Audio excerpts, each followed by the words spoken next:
Pod Esportes, o seu podcast esportivo, com Breno Beretta e Luiz Ceará.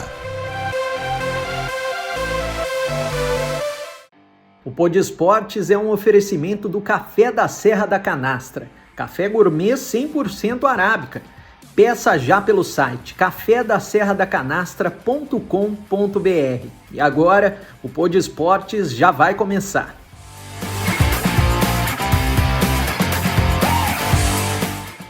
Deve liberare i Maltagliati, va dentro, bravissimo Martins, batte il cross, e gol di Zemaria, e gol, il Joker, primo gol ufficiale in maglia nerazzurra, José Marcelo Pereira Zemaria, su assist di Martins, guardate qua come si beve Maltagliati, entra in area, appoggia un pallone con Zemaria, non ho capito come mai il suo difensore l'ha mollato, era marcata uomo Zemaria, poi il suo uomo è rimasto fermo là a guardarlo. Lo vediamo, si tratta di Agostini che prima lo insegue, poi si è... Olha, uma super história nessa quinta-feira. Zé Maria, lateral da seleção brasileira, da Portuguesa e da Inter de Milão. Uma entrevista que ele deu para o Breno Beretta e que você vai ver aqui, vai curtir nesse TBT da quinta-feira. Esse jeitinho brasileiro não cabe muito, né? Principalmente fora, né? Na Europa, na Europa é quase impossível isso. Quase impossível isso. Porque quando você chega no clube, você recebe um regulamento, você assina. E lá não deve ter muito de jogador insatisfeito na reserva, igual tem aqui, ou tem bastante de brigar com o treinador, brigar com o clube? Não. O cara sabe, o clube deixa bem claro, tem que ser isso no mundo inteiro. Isso é uma coisa que eu não aceito. Eu nunca fiz isso e nunca vi jogadores também, meus companheiros, fazendo esse tipo. Isso a gente fala de 10 anos atrás que eu parei de jogar. Eu sou contratado para treinar. E se o treinador decidir me fazer jogar, ótimo. Eu vou jogar, vou defender as cores do clube, mas não está escrito no meu contrato que eu sou titular. Eu tenho que ser titular. Então, esse negócio de chamego porque eu não vou jogar, então eu peço para ir embora. Cara, você tem um contrato. Você tem um contrato de quantos anos? 5 anos. Aqui tem muito disso, né? Eu faço parte de alguns grupos, né, de WhatsApp. Foi até um comentário que fizeram hoje. Tem muito, vocês falam aqui no Brasil, mimimi, né? Que o jogador reclama muito porque não joga, não é titular. Não tá, não. Eu falo sempre assim. Um jogador nunca pergunta por que joga. Por que pergunta quando não joga? Vamos fazer o seguinte, então você vem para mim e pergunta, por que eu vou jogar, professor? Eu vou te explicar por que você vai jogar. Tá? Então por que eu não jogo? Se você me perguntou, eu também vou te responder. Você não vai jogar por esse motivo. Como você vai jogar por esse motivo? Mas se um treinador começar a fazer essas coisas, vai se perder. Porque os 25 jogadores que fazem parte do grupo vão querer fazer a mesma pergunta. Você acaba se perdendo. Então, o que eu falo para os meus jogadores é o seguinte: treinem o máximo, vai ser a minha decisão, certo ou errada no final, vai jogar aqueles que eu achar que tem que jogar. Melhor, né? Mas é uma frase que eu uso em qualquer clube. Eu não tenho filhos. Meus filhos, eu tenho 3 filhos, estão ali, não jogam futebol, não tem mais filho em lugar nenhum do mundo. É muito fácil o negócio. Então, quem vai jogar? Quem está melhor. Se esforça, tem o máximo, muito simples o negócio. Né? A gente fala que combinado não sai caro, então vocês treinam, dê o máximo que vocês têm para dar e depois vai ter que corresponder. Quando eu colocar vocês, se vocês tiverem a oportunidade para jogar, vão ter que corresponder. Eu fiz isso lá atrás. Né? Quando eu cresci na Portuguesa, eu subi muito novo na Portuguesa, 17 anos de idade. Quem que subiu você lá, treinador? Era... O Leão tinha acabado de ser mandado embora, o auxiliar dele, que era o auxiliar do Muricy, o Tata, ficou. Aí eu subi para o profissional, o Leão voltou um ano e pouco depois, né? E tinha o Betão, que era lateral direito, que tinha jogado no Sport Recife, muito bom jogador. E eu estava nessa, se ele me desse a oportunidade eu jogava. Eu fui emprestado, fui em 93, fui pro time no Nordeste, pro Sergipe. Fiquei 6 meses lá, fui campeão sergipano, voltei para a Portuguesa. a mesma coisa, já tinha outro jogador que era titular, eu tinha que brigar por ele, pela posição. Vim para Ponte Preta em 94, voltei para a Portuguesa, fiquei 6 meses aqui. E naquela época estava o Edinho, que era o lateral direito. O que aconteceu? O Edinho tinha sido expulso no Campeonato Brasileiro, dos 3 primeiros jogos, e eu joguei. Eu joguei, arrebentei com os 3 jogos, ele voltou titular, foi expulso mais 4 ou 5 jogos de suspensão, aí eu fui embora. Então eu estava pronto quando eu tive a oportunidade de jogar. Final com o Grêmio você jogou? Não, eu tinha ido embora já. Você já eu tinha ido embora, eu joguei... Mas era aquele time? Era aquele time. Eu fui embora em junho, aquele time chegou na final daquele ano, no Brasileiro daquele ano, que era um ótimo time, que não merecia ter perdido aquela final. Quando você estava na Portuguesa, comparado com o que você vê hoje da Portuguesa, como que você sente, o que você acha que aconteceu e como você vê o futuro da Portuguesa? Olha, eu fiquei muito... Me mandaram um vídeo, eu estava treinando um time na Albânia, me mandaram um vídeo da destruição das piscinas. Eu chorei naquele dia porque eu cresci lá dentro da Portuguesa. Desde os 11 anos de idade, 10 anos de idade, na Portuguesa eu treinava o campo de manhã e futebol de salão à noite, todos os dias. Então eu vi as piscinas serem construídas, eu vi muitas coisas ali dentro. E eu tinha muitos amigos ali dentro. E eu fiquei muito triste porque depois você vê aquela coisa crescendo com o finado Denner, o Zé Roberto, que são os mais conhecidos, outros jogadores que ganharam a Copa São Paulo de 91, que era de 90, que era muito boa também. Ver aquela situação. Aí eu falo, poxa, por que chegou naquele ponto? É porque quem estava no comando, e esse é um dos problemas do futebol brasileiro, quem está no comando tem um grupo sempre que quer destruir aquele que está no comando. Aí eles entram, aquele grupo começa a querer destruir quem está no comando. Em vez de se unirem, porque é uma comunidade não muito grande, em vez de se unirem para fazer crescer a Portuguesa, que é um clube carismático, é um clube que bem localizado, todo mundo gosta, que a gente fala, é o segundo time de todo mundo em São Paulo. Por que chegou nessa situação? Você vê hoje um futuro promissor, é meio difícil, não a breve. Eu acho que mais para frente, se eles conseguirem apagar o incêndio que tem agora, que não é fácil, pode no futuro, uns 6, 7 anos para frente, dar uma melhorada, mas eu acho meio difícil. Quando você chegou lá na Itália, né? O que você mudou na sua vida? Chegando na Itália, logo de cara e com o tempo? Mudou bastante.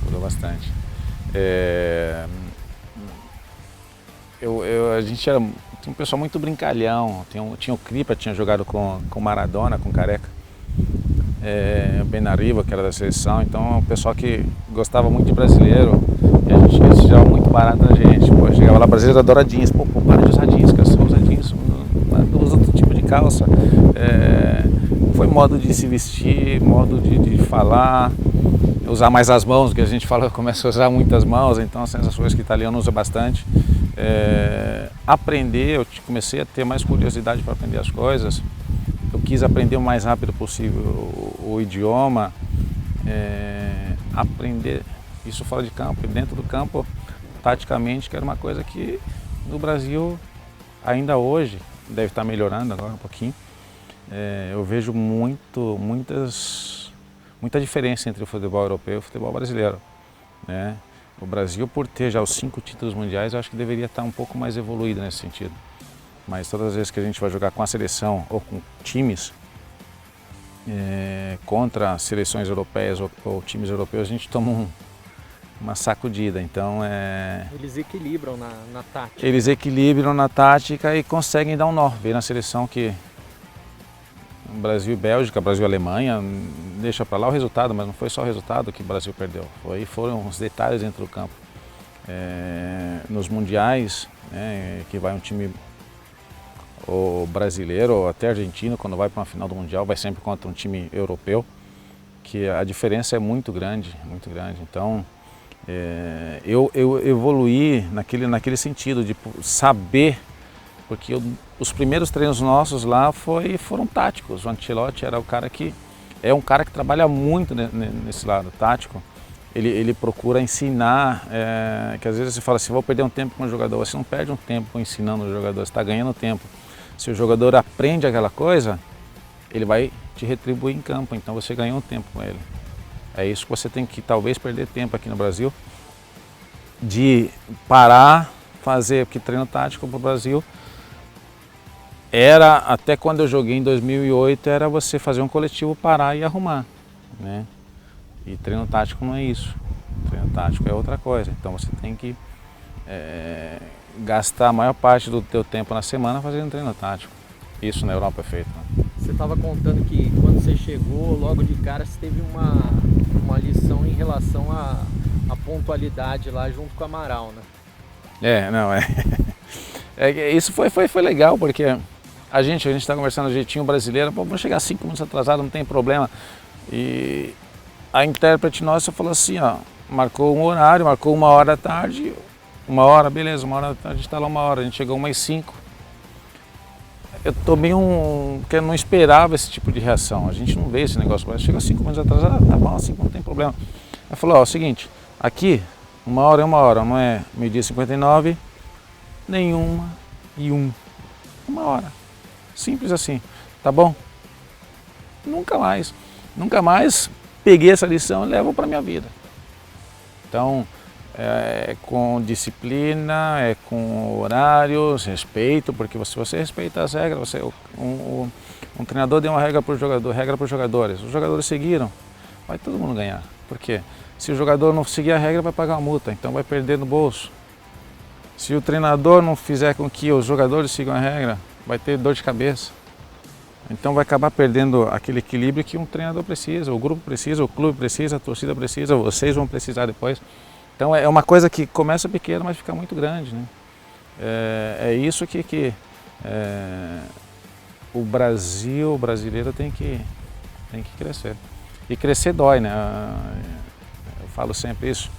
Um bebê quando está crescendo chora, porque está crescendo. Então crescer dói. E as pessoas não querem sentir essas dores às vezes. Quer que a gente ande um pouquinho mais, por favor? E lá na Inter de Milão, a gente está falando até de disciplina, foi um dos times que você foi mais vitorioso e você jogou com o Adriano lá também. Joguei, não. Tivemos 2 anos juntos, a gente era companheiros de quartos.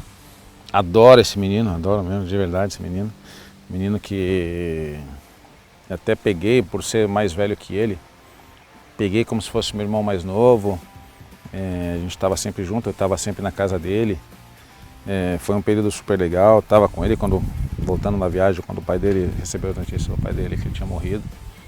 E um talento que foi desperdiçado. Foi desperdiçado porque era um rapaz que poderia ter sido, não o melhor, mas entre os melhores jogadores do mundo, tranquilamente. Tinha muita técnica, tinha muita força, tinha uma capacidade incrível de fazer aquilo que atacantes normais não conseguem fazer. Ele deveria estar no nível do Ibrahimovic como atacante, do Suárez como atacante, né? Era canhoto, que era diferente dos outros também. Acho que se perdeu quando não deveria ter se perdido.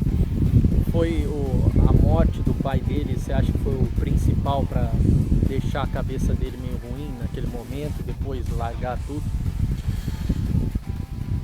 Cara, um fator importante, você perder um pai é difícil. Eu falo, até é chato falar isso, eu não tive o privilégio, porque eu não conheci meu pai, então eu já tive o privilégio de perder meu pai. Meu pai, quando eu já me conheci como gente, já não existia na minha vida.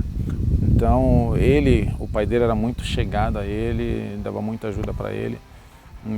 Perdeu aquele apoio e é difícil, não deve ser fácil. A mãe não conseguiu segurar porque é difícil, um homem que é a figura do pai do lado, principalmente nesses momentos difíceis, você está jogando uma Inter de Milão, você é o ídolo do time, você tem que saber suportar aquela pressão e não é fácil você jogar em um dos maiores clubes do mundo, com a camisa 10 do clube, o presidente te tratar como filho, os torcedores te tratarem como o maior ídolo da equipe, você ter a responsabilidade de ganhar jogos, não era fácil. E para ele foi difícil. Depois a gente se separou, eu fui para a Espanha, ele ficou na Inter. Tive pouco contato com ele depois disso. Foi até a volta dele para o Brasil, depois voltou para a Itália de novo, mas ficou pouco tempo, ele voltou para o Brasil de novo. E saber se reequilibrar nesse meio termo foi meio complicado, meio difícil para ele, tanto é que parou com 31 anos, se não me engano, parou muito cedo. Tentou voltar de novo, mas ficou complicado. Quando você fica um ano sem jogar, é duro. E como é que você sente o reconhecimento lá até hoje? Não sei se você costuma ir muito para cidades que você jogou, né? O reconhecimento das torcidas, pelo que você representou, pelo que você passou, é bem maior do que aqui no Brasil, por exemplo, se a gente for comparar ídolos aqui, ídolos lá, no caso? Olha, eu viajo sempre, eu voltei da Itália agora, em novembro, estava lá até agora. Ainda sou muito, muito reconhecido nas 3 cidades que eu joguei. O carinho é muito grande, onde eu passo, seja em Milão, no estádio ou no estádio, assistir jogos, a torcida ainda reconhece, chama o nome. Em Parma era fantástico o negócio, porque foi um dos grandes Parmas da história. Em Perugia,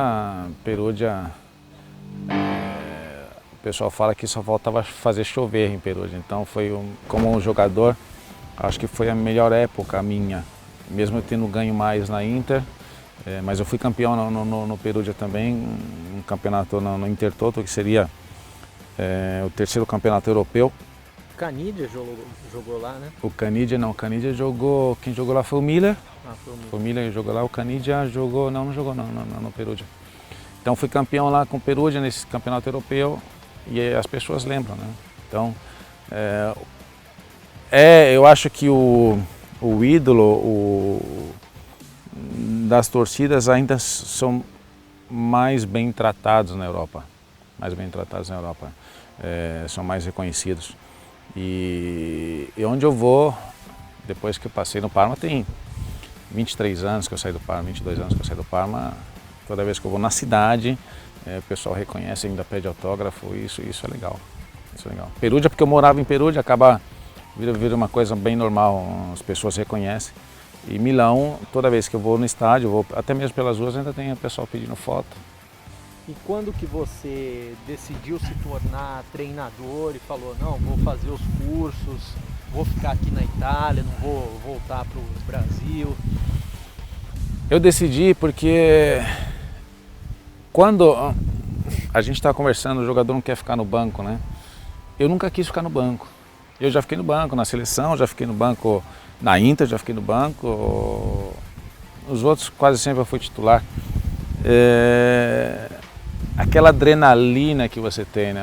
Muitos jogadores param de jogar, você é diretor, você é procurador, porque eu não quero mais aquela pressão, não, eu quero aquela pressão, eu acho legal aquela coisa, você sentir a adrenalina do dia do campo, vocês que vão na beira do campo, é legal, quando você perde isso fica meio complicado.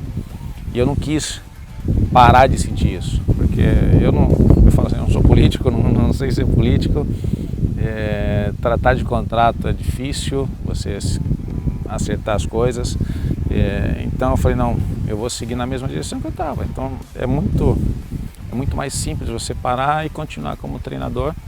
Aí eu decidi fazer os cursos, decidi fazer na Itália, porque... Você começou quando? O primeiro curso meu foi em 2010 o primeiro curso, que durou 6 semanas. E é muito legal porque naquele curso você vai ter uma base do que é ser treinador, né? E na Itália a gente são várias disciplinas, não é só técnica, tática e preparação física. Então tem comunicação, psicologia esportiva, medicina esportiva, management, são várias coisas, inglês. Então são várias coisas que você tem análise de tática de jogo. Então são coisas que você começa a ver, poxa, como jogador Eu vou lá, treino, aqueço antes do jogo e jogo. Acabou a vida do jogador. Então, por um pouquinho, o treinador tem que pensar muito mais. Então, o treinador tem Visão geral, tem que ter uma visão, porque você tem que administrar a tua comissão técnica, os teus jogadores, saber tratar com os teus dirigentes, com o teu presidente, com a imprensa, com os torcedores. Você começa a abrir aquele mundo que quem está no meio é o treinador que tem que saber administrar. Porque se o treinador perde a cabeça, fica complicado. O time perde, aí começa a espalhar todo aquele câncer. Então, sair para fazer o curso de B, né, que para ter uma ideia, e na Itália ainda tem aquela coisa, tá, gostou do curso? É isso que você quer? Não, então você ainda tem tempo de voltar a ser jogador. É o que eu quero? Tá, beleza, então o próximo passo você não pode mais jogar bola, que é o A. É o A que você vai, fica dentro da federação, são 6 semanas que você fica lá dentro todo dia. Geralmente eles fazem no final do ano, que dá de maio até julho, mais ou menos, que não tem campeonato nenhum, que todo mundo pode fazer. E aí você fica lá dentro. Depois que você fizer aquilo, você não volta mais a jogar bola. Então, esse aqui é o divisor de águas teu. E demora quanto tempo todos os que você fez? Esses são 3 anos, mas você não pode fazer um depois do outro. Então, praticamente você tem que esperar um ano, fazer um, esperar e fazer. E os estágios juntos? Os estágios você faz no segundo e no terceiro. No segundo e no terceiro. Porque aí você vai para ver uma semana de treinos de um clube, uma semana no outro e por aí vai. E você acaba aprendendo táticas, técnicas de outros treinadores que duram bastante. Depois eu fiz a minha particular, fiz com o Guardiola, fiz com o Mourinho e fiz com o Ancelotti, que são treinadores que eu gosto muito. Eu fui fazer com todos eles para ver o que é diferente, porque são os 3 caras que mais ganharam no futebol mundial. O Guardiola é um cara que, desde quando ele começou a treinar, ganhou quase tudo quando jogou. Ganhou na Alemanha, ganhou na Espanha, ganhou na Inglaterra, campeonatos locais, ganhou Champions League. Ancelotti também, onde foi campeão. Mourinho ganhou tudo. Então, qual que é o segredo desses caras? Você vai acabar aprendendo um pouquinho, e a vantagem disso aí é que você aprende, não aprende tudo, e você começa a querer demonstrar isso aí. Que uma coisa você vai lá, fica uma semana, viu o Guardiola, tá bom, o Guardiola foi lá, o City ganhou de 7-1 na Champions League, que legal, mas o que o Guardiola faz durante a semana? Ele faz isso, tá? Como que eu posso aplicar isso no meu time? Com as minhas ideias, com a minha característica. Aí você tem que saber transformar aquilo que você viu para o teu time, tem que adaptar para o teu time. Esse é o segredo que você tem que aprender. Você vai lá ver, mas você que vai pôr em prática. E das suas passagens que você teve treinando times lá fora, o que você tem de bacana assim, para contar dos times que você treinou, que pouca gente sabe aqui no Brasil, até dos times que você treinou lá, que você foi campeão? O que eu acho super legal é que a primeira vez que eu saí da Itália para treinar um time foi na Romênia. Era um time que estava penúltimo no campeonato e nós conseguimos fazer um trabalho lá que eu mandei do meu time saíram 4, 5 jogadores para a seleção sub-21 no país. Isso para mim foi uma vitória. A gente chegou no final do ano, chegou mais ou menos no campeonato, mas 5 jogadores foram para a seleção sub-21. O goleiro daquele time, que é de um país do leste europeu, fazia 3 anos que não ia para a seleção, voltou para a seleção. Então são essas vitórias de um treinador, quando você consegue fazer essas coisas. Eu cheguei, não fui campeão lá, eu fui para o Quênia. No Quênia eu cheguei como se você estivesse treinando hoje o Palmeiras, que é o clube que mais ganha no Brasil, títulos, o Grêmio, né, esses times. E eu cheguei lá, o time estava em 12º no campeonato, de 16. Nós terminamos o campeonato a 3 pontos do líder. Isso para mim foi legal. O ano seguinte eu ganhei o campeonato e ganhei a Supercopa com o mesmo time. Essas são as vitórias, e conseguir vender um jogador que é raro, um jogador do Quênia ir direto para a Europa. foi vendido um jogador do Quênia, foi para a Rússia.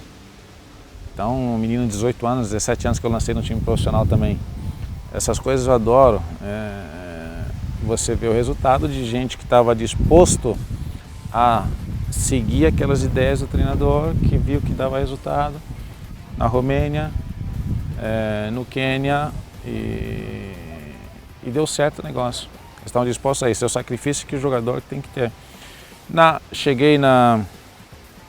Me chamaram para ir treinar na Albânia, também o maior time do país, que tinha caído para a segunda divisão e estava com muitas dificuldades também, seja financeira, de todos os tipos.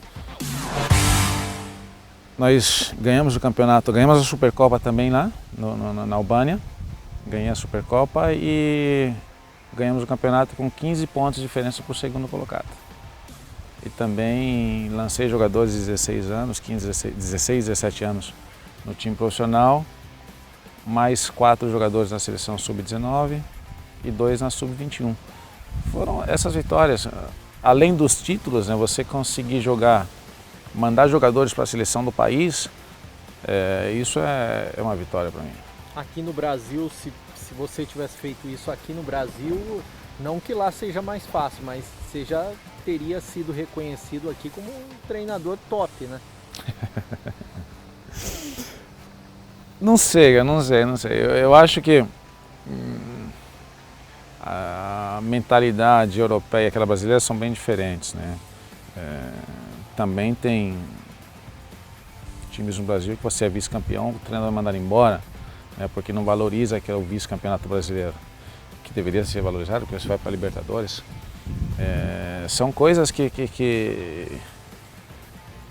deveriam ser mais bem vistas, né, nesse ponto de vista. Você ganhou, você conseguiu. Você tá bom que você chegue no final do ano, você chegou em terceiro no campeonato, mas você tem vários jogadores na seleção. E esse é um prêmio para o clube, quer dizer que o trabalho do treinador foi bem feito, né?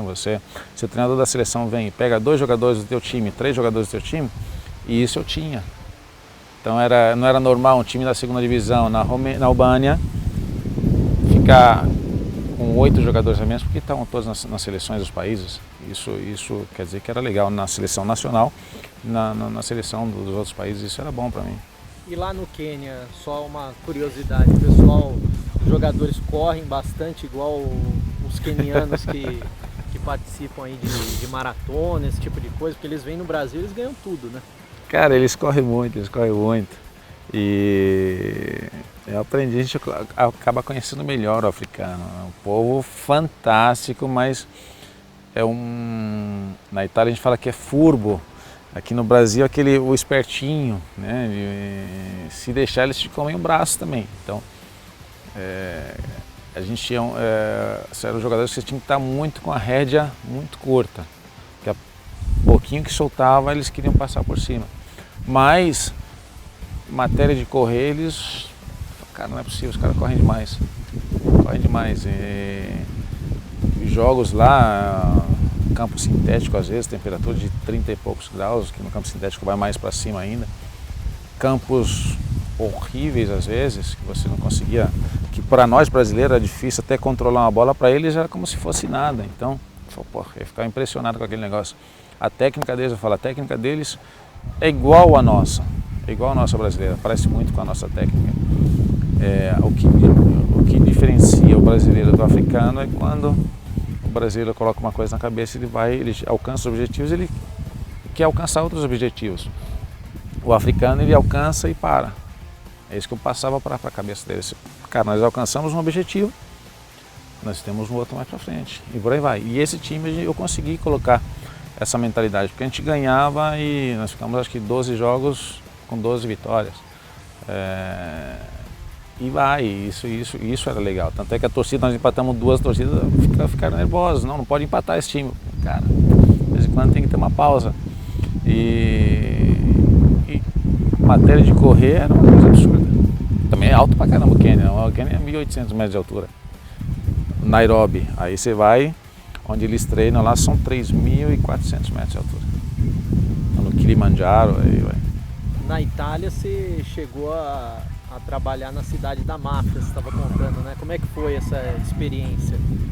Eu trabalhei em Catanzaro e tem a máfia lá, calabrese, que é uma das mais violentas, né? E tem uma história lá que quando o chefe da torcida, a torcida não estava indo no campo porque o time estava mal das pernas, também eu só tenho essa sorte de trabalhar em times que estão maus. Eu tenho que consertar essas coisas. Chega o torcedor, o chefe da torcida falou assim: professor, se alguém vier falar com o senhor e falar assim, eu preciso ir embora, só pergunta quando, não precisa falar mais nada, tá? Tá bom, cara, tá bom. E eu morei sempre no norte da Itália, mas sei como é que funciona o sul. E isso ele falou, mas depois não falou mais nada. Depois de 2, 3 meses ele falou para mim assim, ó, o time só treina nesse campo aqui porque o senhor é o treinador. Se fosse o treinador, ninguém não treinaria aqui não, pode ficar tranquilo quanto a isso. Pelo trabalho que a gente vê que você está fazendo. Então são reconhecimentos que isso é gratificante para o treinador, é gratificante para o profissional. Você saber que tem um respeito do pessoal pelo teu trabalho. Isso não é conto para enganar as pessoas. Foram coisas que aconteceram ainda na minha breve carreira de treinador que eu estou muito satisfeito com isso. E depois desse currículo que você acabou fazendo lá na Europa, você chegou no Brasil novamente. Por que você voltou para o Brasil? Basicamente, eu voltei para o Brasil porque, primeiro, é muito difícil você voltar ao Brasil depois de 23 anos morando fora. Países diferentes, mas basicamente na Itália. Voltar a essa readaptação da violência no país, da insegurança no país. Cara, tem que andar, meus filhos que nasceram na Itália, pai, fecha a porta do carro, trava o carro, não abaixa o vidro, não fala no telefone, coisas que na Europa ainda não acontece isso, né? Eu não tenho esse problema. Mas foram porque meus 2 filhos decidiram voltar para o Brasil. O de 20 anos está fazendo a faculdade aqui, falou que queria voltar, na verdade queria ir para os Estados Unidos, e eu não deixei porque eu sou um pai muito coruja. Falei, cara, não vou te deixar ir para os Estados Unidos morar sozinho, né? Porque na Itália o filho é criado muito próximo ao pai. Você vê casas lá que tem 3 andares, é a mesma família que mora nos 3 andares. Então a mãe fica embaixo e tem os filhos em cima. E ele cresceu nessa cultura também. Então eu falei, cara, você não vai para a Itália, vamos fazer o seguinte. Se os outros 2 irmãos teus quiserem ir, eu mando os 3, vocês vão morar os 3 nos Estados Unidos, mas um sozinho não vai. O menor meu gosta muito do Brasil, não falou, não, nos Estados Unidos eu não gosto, não vou. Eu volto para a Itália, mas não vou para os Estados Unidos. Então eu falei, vamos fazer o seguinte, então vamos ficar no Brasil. Ele chegou um dia antes da prova, né? Estudou no Brasil só uma vez, 1 ano, e conseguiu entrar na faculdade. Fez a prova e conseguiu entrar. Está fazendo aqui. O outro de 17 anos também está estudando aqui no Brasil, então foi mais uma decisão deles, aí eu decidi seguir, né? Vamos voltar para o Brasil também, para ver uma possível readaptação ao futebol brasileiro, ao país. A gente espera sempre que o Brasil volte a ser o Brasil, que era o Brasil lá atrás, que você poderia brincar nas ruas, eu sei que isso é utopia hoje, né? Você poder brincar, poder passear, andar de bicicleta, ir nos parques, nas praças, jogar, isso é difícil hoje no Brasil. Que lá na Itália, em qualquer cidade, você pode fazer isso. Na Espanha, quando a gente morou lá também. Então, essas coisas eu quero que eles vejam de perto, eu quero que eles comecem a ter mais afinidade com o país, né? E conheçam um pouco da cultura brasileira, porque, né, nunca tendo estudado aqui, ou estudado só 1 ano, no começo eles estão tendo um pouquinho de dificuldade. Como eu também estou tendo dificuldade. Antes a gente brincava que tinha jogador que voltava da Itália, ficava 1 ano e não falava português direito. Às vezes eu tenho que parar, pensar e falar a palavra em português, porque não sai mais em português, sai em italiano. Isso também é chato, né? Poxa.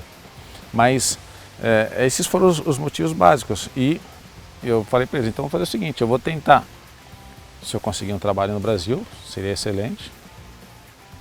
E fica todo mundo por aqui. Essa é a minha ideia. Eu sei que dificuldades por causa de mentalidade, por causa de metodologia, porque são muitas diferenças, eu vou ter no começo, mas no final sou brasileiro e estou por aqui. E como é que você vê esse início aqui no Brasil para você como treinador? Você vê da mesma maneira de quando você iniciou na Portuguesa como um jogador as dificuldades que você vai ter? Ou você está vendo tem uma facilidade maior pela bagagem que você teve lá na Europa? Eu acho o seguinte, vai ser um pouco mais de dificuldade, não da parte minha, mas da parte de com quem eu vou trabalhar, né? Pela exigência de intensidade, pela duração, é diferente, né? Eu estou acostumado com uma coisa um pouco mais puxada do que no Brasil. Eu tive jogadores brasileiros lá nos meus times. Um pediu para voltar, falou: professor, a intensidade é muito grande aqui, eu vou voltar para o Brasil e nada, voltou, ficou um mês comigo lá treinando, falou: não, para mim não dá, e voltou. Então você já vê um pouquinho como que é a diferença, só para ter uma ideia da diferença de como é o modo de trabalhar lá, como é o modo de trabalhar aqui.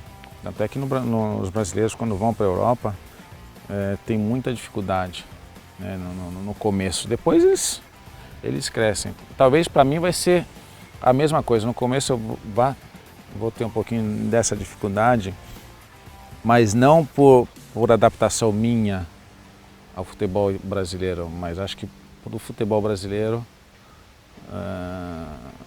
comigo, porque a exigência é muito grande. Eu estive conversando com algumas pessoas aqui e expliquei para eles. A metodologia minha é diferente das do Brasil, né?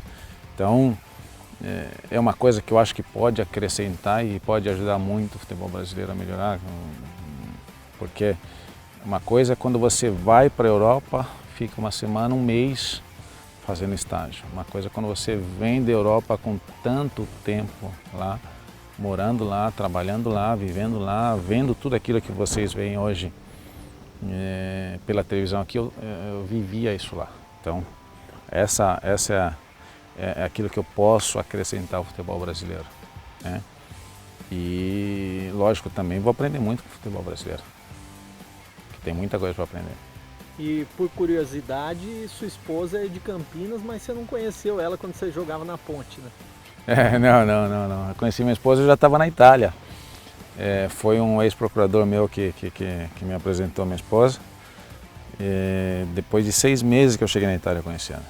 A gente se casou depois de um ano e meio.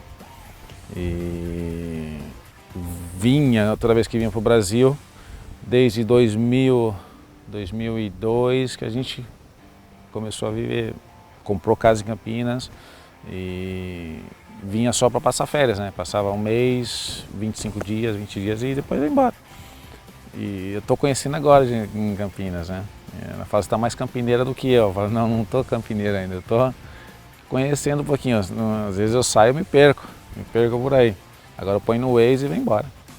E voltando lá atrás, na época que você era jogador, hoje a gente vê uma dificuldade muito grande de achar laterais, não só no Brasil, mas no mundo. Tanto é que o Daniel Alves está há tanto tempo na seleção, o Cafu ficou há tanto tempo na seleção, sempre como o principal jogador da sua posição, no caso. Qual que você acha que era o seu diferencial para você ter chegado na seleção e ter feito tanto sucesso, não só aqui, mas principalmente lá na Itália? Olha, hoje está difícil mesmo ver laterais. Estava até um debate esses dias aí que eu estava vendo, que o Leandro, estava falando do Leandro, foi aniversário dele esses dias, que foi, eu acho, ele e o Carlos Alberto, os melhores laterais, né, da história do futebol brasileiro. Aí você vem outros, vem o Jorginho, que era um excelente lateral também. São pessoas que eu me espelhava muito. O que eu fazia, mas eu fazia isso quando eu tinha 11 anos de idade, 12 anos de idade. Eu era muito insistente naquilo que eu queria fazer, né? Eu era muito focado como eu deveria fazer para melhorar. Então eu acabava o treino, eu pegava o preparador de goleiros, pegava o goleiro, pegava o centroavante e ficava fazendo cruzamento. Isso é a vida do lateral no Brasil. Então você tem que saber cruzar. Hoje os laterais não sabem cruzar. Difícil que cheguem na linha de fundo e cruzem. Não sabe nem atacar nem defender, né? Então eu estava vendo um jogo ontem também, criticavam muito o lateral dos dois laterais dos dois times. Então você vem, como você falou, de uma escola que tinha Carlos Alberto, Leandro, Jorginho, Cafu, isso do lado direito, aí tinha o Zé Maria, vou colocar naquele lado também, porque eu fiz muita parte da seleção brasileira. Aí do outro lado tinha o Roberto Carlos e por aí vai, o Zé Roberto, que era lateral esquerdo, o André, que era do São Paulo, o Serginho do Milan, Júnior. Era uma geração muito boa, né? O Brasil pegou um período muito bom de laterais, que hoje, se não joga o Marcelo, se não joga o Daniel Alves, o Brasil tá meio carente. Você vê a Copa do Mundo, o Brasil ficou devendo muito, né, naquelas posições ali. E é triste as coisas, porque aquilo que eu estava falando no começo, você tem que perder tempo ensinando os caras a fazerem isso. Não é acabou o treino, pô, vou embora, acabou o meu dia. Aí tá no toque, no tato ou do treinador ou do treinador de goleiros. Fulano, vamos lá, vamos fazer um pouquinho, a gente está precisando. Não é só o treino. Antes a gente ficava um pouquinho mais, hoje acabou o treino, o cara quer ir embora. Tem que postar negócio no Twitter, no Instagram e por aí vai. E se esquece que a carreira do jogador, vamos pôr basicamente dos 17 aos 34, que é aquele período ali. E depois, cara, você tem o tempo todo para colocar as coisas no Twitter, no Instagram, né? Isso, não estou fazendo propaganda para ninguém, mas é por aí. Então você tem que, aquele tempo que você está lá, o jogador fica, vou colocar 4 horas por dia no máximo dentro do campo, fica 5, né? Não vai mudar nada na tua vida. Pelo contrário, hoje vocês falam tanto do Cristiano Ronaldo, que o cara chega 2 horas antes, vai embora 2 horas depois. É o melhor do mundo, ou junto com o Messi. Antigamente era comum o cara chegar para bater falta, pênalti, né? Você via o Zico, não acredito que o Zico ia lá, fazia as 2 horas de treino dele e ia embora. Todos os outros jogadores, eu joguei com grandes jogadores e os caras, quando o cara é grande jogador, ele faz sempre uma coisinha a mais. É ali que está a diferença dele, né? Você quer ser um bom lateral?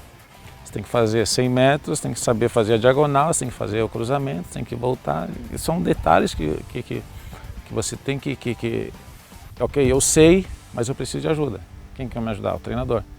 O treinador não pode, então vai ser auxiliar do treinador. Não pode, vai ser o treinador de goleiros. Vai ter sempre alguém que vai te ajudar. Isso eu falo para o lateral, né? Que hoje está tão carente no Brasil. Tem vários jogadores pro miolo de zaga, tem vários jogadores pro meio campo, atacantes. Mas o que falta é que quando você vai atacar pelas laterais, hoje você está com deficiência. Do seu tempo de seleção, qual que você acha que foi o melhor momento ou os melhores momentos ali que você viveu na seleção? A seleção é sempre ótima, né? Antes tinha aquela coisa de a paixão era muito grande, de você tá vestindo a camisa da seleção brasileira. Eu joguei pré-olímpico, fui campeão no pré-olímpico, jogamos as Olimpíadas, ficamos em terceiro nas Olimpíadas. Fui campeão da Copa América, campeão da Confederations Cup. Então esse período ali foi de 95 a 98, até um pouquinho antes da Copa, foram períodos muito intensos, né? A gente era basicamente o mesmo grupo, que só tinha jogador de altíssimo nível e tinha gente fora que poderia estar no grupo também, não teve. E é difícil você escolher, você ganhar. A gente ganhou a final da Copa América lá na Bolívia com 4.000 metros de altura, que o seu Zagallo quase morreu. Você ganhar um pré-olímpico contra a Argentina, lá na Argentina, na final, foram momentos legais, né? De passar junto, de viver junto aquela coisa com jogadores que depois foram campeões do mundo, melhores jogadores do mundo.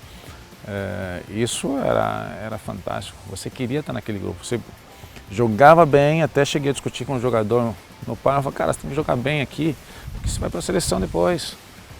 Era o objetivo do jogador, era jogar na seleção brasileira, porque é a camisa mais importante do mundo, é a camisa mais pesada do mundo. Independentemente do momento que está atravessando, é a camisa. Todo mundo, quando vai jogar contra a seleção brasileira, tem medo. Você conversa com os estrangeiros, pô, a seleção de vocês é muito forte, isso aqui lá.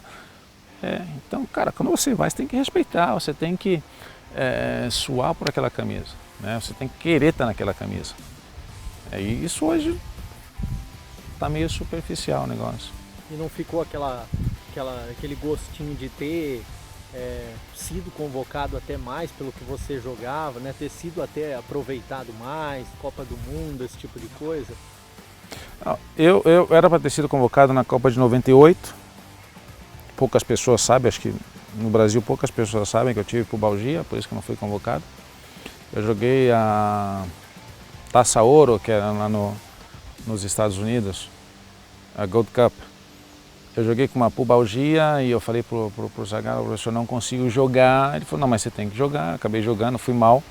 Depois fiquei um tempo parado e não fui convocado para a Copa do Mundo de 98. Foi esse o motivo porque eu não fui convocado para a Copa de 98. Senão teria ido, porque era um período que eu jogava muito na seleção. Eu jogava o Cafu, jogava uma, eu jogava outra. Isso era uma coisa legal. Só que depois eu fiquei parado, seja na Itália, seja por causa da seleção, por causa desse problema. 2002 foi uma escolha do treinador, né, que eu tive até o final do 2001 na Confederations Cup na China, Coreia e Japão, que eu joguei aquela Copa e depois foi uma escolha do treinador. Mas era o melhor momento na Itália também, que era um período que eu estava muito bem no Perugia. E o que você leva assim do Zagallo como treinador, né? Porque ele foi um dos maiores aí responsáveis por vários títulos em várias funções, né? Tanto como jogador, como treinador. A gente sabe que a metodologia é muito diferente do que está se aplicando hoje, mas o que você leva dele hoje que você já coloca ou vai colocar em prática também? Administrar o grupo. Ele é um cara que sabia fazer muito bem isso. Era ter aquela conversa com o jogador, porque na seleção o treinador não tem tempo de trabalhar com o jogador. O jogador já chega praticamente com uma semana de treinos, e jogou no domingo, vai treinar na terça-feira, vai jogar na quinta. Então, tem pouco tempo para trabalhar. Então, o que ele sabia fazer sabia levar o grupo. Ele sabia administrar todos aqueles jogadores, e, como eu falei antes, eram 2 jogadores por cada posição muito fortes, muito fortes. Então, você não vai jogar, mas fica tranquilo, você vai jogar no próximo jogo. Brincava, jogava com a gente, pimbolinho, ou o que tinha para a gente jogar, ele brincava. Bingo, que na seleção se faz. Então, são coisas que eu gosto de... Eu aprendi um pouco com ele quanto a isso também. Você saber conduzir um grupo, e na seleção, como eu falei, era só estrelas, é difícil, não é fácil. E eu tento levar isso para o meu grupo, ter aquela harmonia, que todo mundo se sinta importante, que todo mundo é importante. Porque um grupo de 25 jogadores são 25 empresas, e que quem que é o gerente de todas as empresas é o treinador. Ele tem que saber administrar bem essas empresas para render para o proprietário, que é o clube. Tem algum gol ou alguns gols que você assim ficou marcado na sua carreira, que você tenha feito, que você lembra até hoje? Cara, gol, eu nunca fui de fazer gol, né?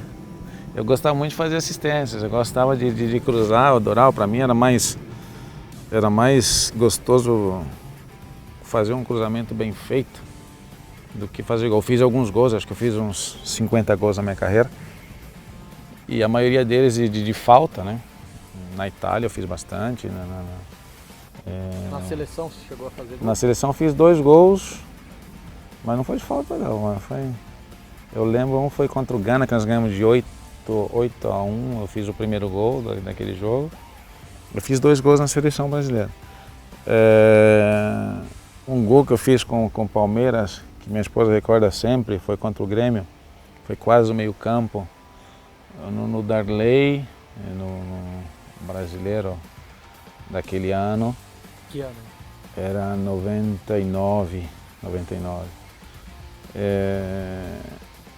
Mas eu acho que um jogo que eu nunca vou esquecer na minha carreira foi um jogo que, no Canindé, em 95, foi o Campeonato Brasileiro daquele ano, que jogamos contra o Bahia.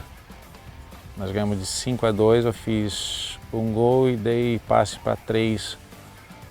Aquele foi um jogo muito bom para mim.